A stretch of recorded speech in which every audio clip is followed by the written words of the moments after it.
नमस्कार दोस्तों, बहुत स्वागत है आप सभी लोग का लोक प्रशासन के सेशन में। और हम लोग आज से अपने सेशन जो लोक प्रशासन का है इसके पेपर 2 की शुरुआत कर रहे हैं और पहले यूनिट से इसकी शुरुआत करेंगे। किसी प्रकार की कोई डाउट हो, कुछ एडमिशन रिलेटेड क्वेरी आपको करनी हो, कुछ पूछना हो, तो आप इन नंबरों पर संपर्क कर सकते हैं, दिए हुए नंबरों पे। और हम लोग पेपर 1 के मैक्सिमम कंटेंट को पूरा कर चुके हैं और आप लोग ज्वाइन कर सकते हैं बैच को। ये पेड पेड प्रोग्राम है जो संचालित किया जा रहा है। आपको उसमें ऐड कर दिया जाएगा टेलीग्राम ग्रुप में और आपको पूरी वीडियो क्रमबद्ध तरीके से नोट्स और पीडीएफ रूप में मिलती रहेंगी। तो पेपर 2 की शुरुआत करें। 2 यूनिट पेपर 1 की शेष रह गई हैं। नोट्स डैमेज होने की वजह से वो यूनिट रुकी हुई हैं, उनको जल्दी उपलब्ध आप लोगों तक मैं करा दूंगा। जो ये पेपर 2 है आप लोग का, भारत में प्रशासन का विकास या प्रशासनिक विकास 3 कालखंडों में हमें समझना होता है। मौर्यकालीन प्रशासन, मुगलकालीन प्रशासन और ब्रिटिशकालीन प्रशासन। सबसे पहले शुरुआत हम मौर्यकालीन से करेंगे। पेपर 2 का जो पहला क्वेश्चन होता है, हमेशा यहाँ से सवाल आपको देखने को जरूर मिलते हैं यहाँ से।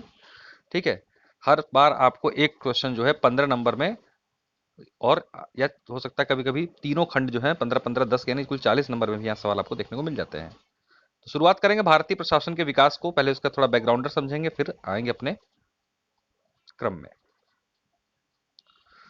एक सेकंड रुकना बस आप लोग जरा, बस।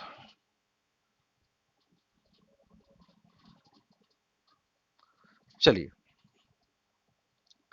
मानवीय जीवन की अधिकतर संस्थाएं एक लंबे उद्विकास का परिणाम होती है। भारतीय प्रशासन का वर्तमान स्वरूप लंबे ऐतिहासिक विकास का परिणाम है। जैसा कि आप जानते हैं, कोई भी संस्था एक दिन में एक आसानी से और जल्दी से नहीं खड़ी हो पाती है, नहीं बनती। इसी प्रकार जो हमारा प्रशासन है वो भी एक लंबे ऐतिहासिक विकास का परिणाम है। भारतीय प्रशासन के अधिकांश संरचनाएं और जन्म का विकास जो है अतीत में हुआ था, जो हमें वर्तमान में दिखाई देती हैं। स्वतंत्रता के पश्चात कुछ संरचनाएं समाप्त हो गईं, जबकि कुछ संरचनाओं को अपेक्षित परिवर्तन के साथ अपना लिया गया। स्वतंत्रता के बाद बहुत परिवर्तन हुआ, कुछ को हमने एज इट इज उठा लिया। जैसे हम लोग का सीएजी का है, ठीक है, बजट व्यवस्था है, वित्तीय प्रशासन है, आईसीएस को आईएएस कर दिया हमने। तो बहुत सारे चेंजेस के साथ हमने एज इट इज उसको स्वीकार भी कर लिया है। अतः भारतीय प्रशासन के वर्तमान स्वरूप को समझने के लिए इसके अतीत को समझना आवश्यक हो जाता है। वस्तुतः प्रशासनिक संरचनाओं का उद्विकास ढूंढते हुए भारतीय इतिहास का व समाज की प्रकृति को समझना सरल हो जाता है।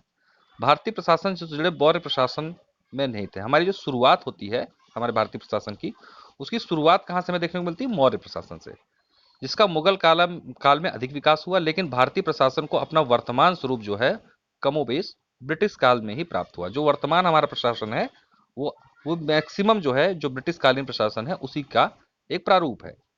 इसी कारण भारतीय प्रशासन की अधिकांश संरचनाओं को जो है ब्रिटिश विरासत की संज्ञा दी जाती है।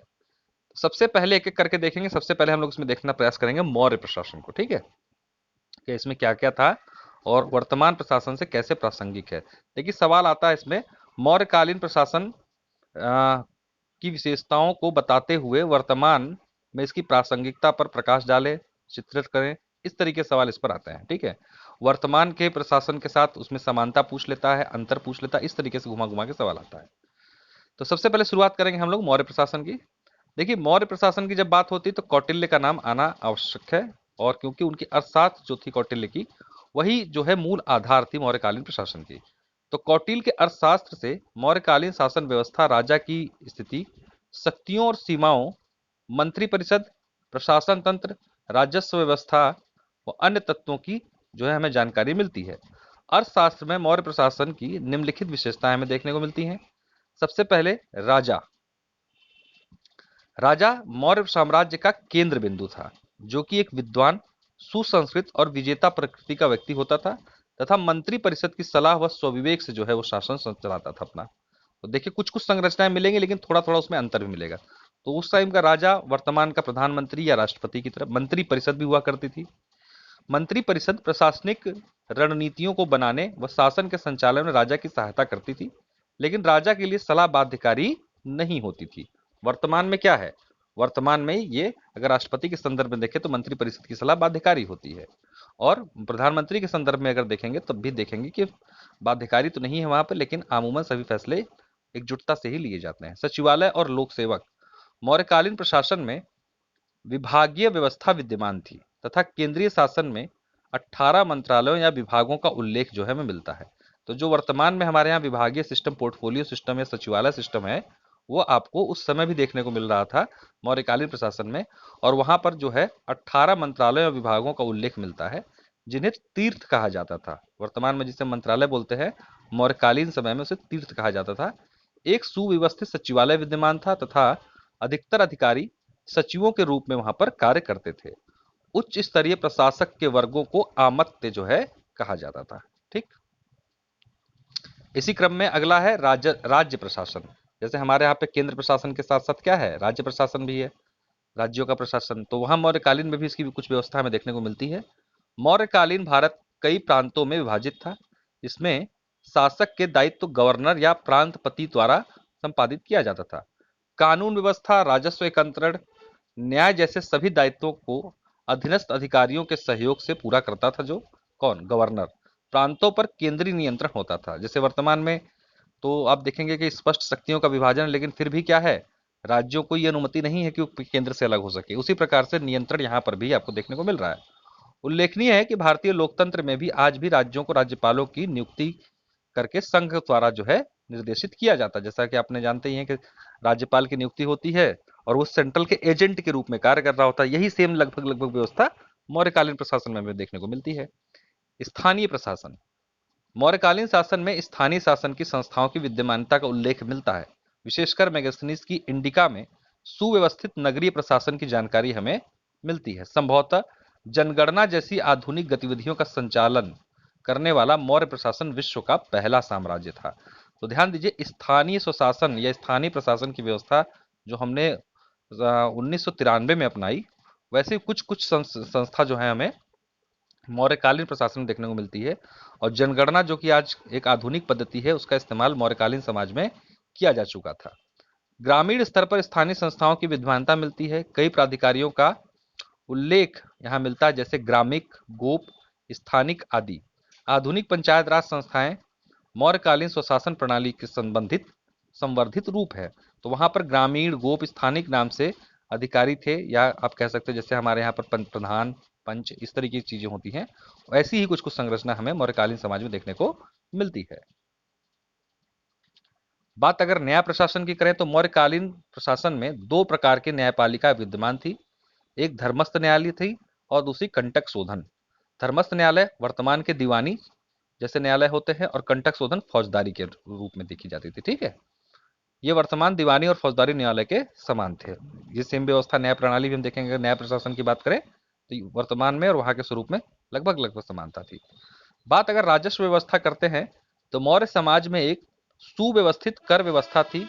मौर्यकालीन प्रशासन में दो प्रकार के करों की विद्यमानता मिलती है, बलि और भाग। तो टैक्सेशन सिस्टम भी वहां पर उपलब्ध था। गुप्तचर व्यवस्था है।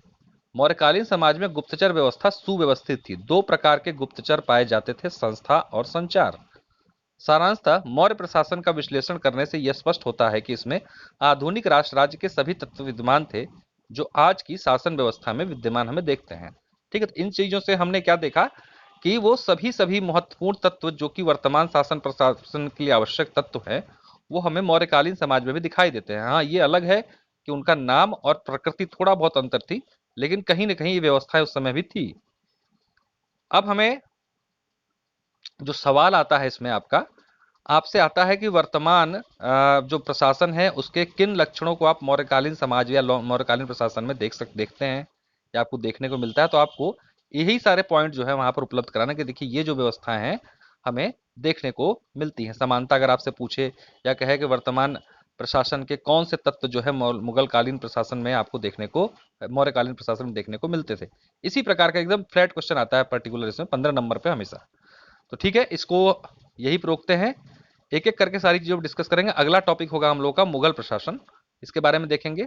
ये 2 नंबर दिए हैं, किसी प्रकार का डाउट, कोई समस्या हो तो आप इस नंबरों पर संपर्क कर सकते हैं। 2 यूनिट जो पेपर 1 की रह गई हैं उसके लिए निश्चिंत रहें, आप जल्दी तक आप लोग पहुंचाया जाएगा। आज से हम लोगों ने पेपर 2 की शुरुआत कर दी है और ये आप डेली बेस पे आपको एक टॉपिक पेपर 2 का मिलता जाएगा।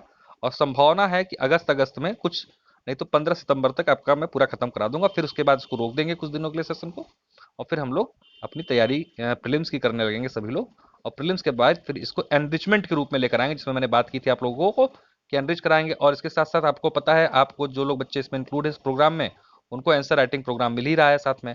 तो उसके माध्यम से, और जैसे ही प्रीलिम्स बीत जाएगा तो हम लोग टेस्ट सीरीज और इसको करंट अफेयर से कोरिलेट करके एनरिच करने का भी काम इस पर करेंगे। तो इसी क्रम में आप लोग निश्चिंत होकर बस करते जाएं इस काम को। कोई दिक्कत आए तो इन नंबरों पर संपर्क कर सकते हैं। बहुत बहुत धन्यवाद। नमस्कार।